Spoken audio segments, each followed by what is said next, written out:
ચોથા મુદ્દાની વાત કરીએ। અમદાવાદ શહેરની સફાઈ માટે મોટા પાયે ઝાડુ ખરીદી કરાશે તેવા સમાચાર સામે આવ્યા અને આ માહિતી સામે આવી છે।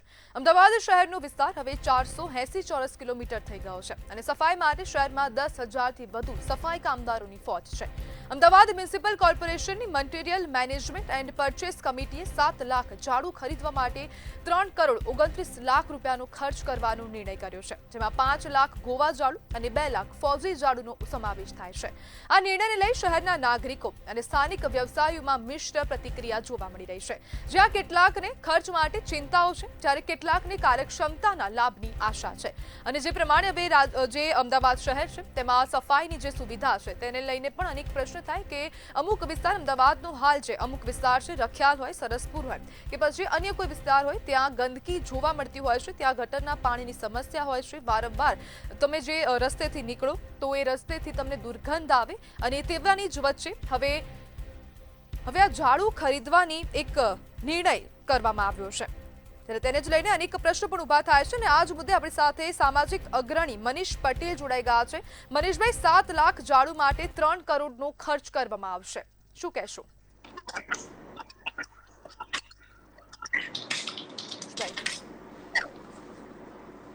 હેલો જી મનીષભાઈ, અવાજ આવે છે?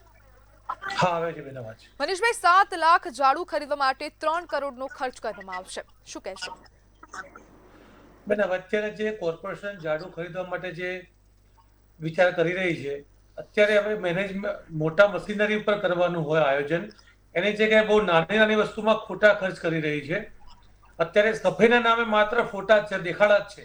જી, ખરેખર જે મશીનરી છે, મોટા મશીનો સફાઈ માટેના આવે છે, અગાઉ જે જૂના જમાનાની અંદર રાત્રિ દરમિયાન સફાઈ થતી હતી, મુખ્ય રસ્તાઓ રાત્રિ દરમિયાન સફાઈ થતા હતા। અત્યારે બધી કામગીરી બંધ થઈ ગઈ, દિવસે સવારના સમય વાળવા આવે ના આવે, અને જે સફાઈ કામદાર છે એની પાસે પૂરી સામગ્રી બી સફાઈનું વસ્તુ હોય, ઝાડુ હોય કે એમના પોતાના જે ઉપરના પહેરવેશ હોય એ પણ પૂરા હોતા નથી। મનીષભાઈ, હવે જે પ્રમાણે આ ઝાડુની ખરીદી કરવામાં આવશે તેવી માહિતી સામે આવીને 2 દરખાસ્ત મૂકવામાં આવી છે કે 4 અલગ અલગ કંપનીઓ પાસેથી ઝાડુ ખરીદવામાં આવશે, ત્યારે સવાલ થાય કે એમસી ખર્ચો તો કરી રહેશે પરંતુ નાગરિકો સુધી આ સુવિધા પહોંચશે ખરા? બેન, હવે તો જે ઝાડુ ખરીદ્યા છે, ઝાડુ સમય માણસો જોડે પહોંચશે કે કેમ, અને એનો સદુપયોગ થશે અને સફાઈ થશે કે એ બી પ્રશ્ન છે અત્યારે। મનીષભાઈ, આ કામની પારદર્શિતા પર આપ કેવી રીતના જોઈ રહ્યા છો? બેન, હવે જ્યારે આટલા બધા જ્યારે ઝાડુ ખરીદાતા હોય ત્યારે એનું વિતરણની વ્યવસ્થા અને સફાઈ કામદાર દરેક માણસ સુધી પહોંચે અને ખરેખર સફાઈ કામગીરી થાય એવું આયોજન આજ સુધી કોર્પોરેશન તરફથી તો જોવા મળ્યું નથી। હવે આટલો ખર્ચ કર્યા પછી સફાઈ થશે કે કેમ એ જૂના અનુભવોના આધારે એક પ્રશ્નાર્થ ચિહ્ન છે। મનીષભાઈ, અમદાવાદના અનેક હજુ વિસ્તારો પણ એવા છે જ્યાં ગંદકી ખૂબ મોટા પ્રમાણમાં છે, તમે ત્યાંથી રસ્તા પરથી નીકળો તો કચરાનો ઢગલો એટલો પડ્યો હોય કે આપણે એ રસ્તેથી નીકળી ન શકીએ અને મોઢા પર હાથ દઈ દેવો પડે, એટલી દુર્ગંધ આવતી હોય છે, તો તે જગ્યાની સફાઈ નથી થતી।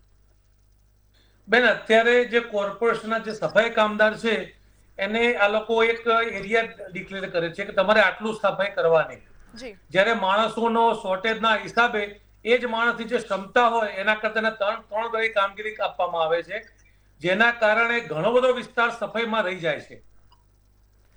તો મનીષભાઈ, આ જે રસ્તો ઘણો બધો વિસ્તાર જે સફાઈમાંથી રહી જાય છે તો તેને હવે ક્યારે તે સમસ્યાનું નિરાકરણ આવશે, આપને શું લાગે છે?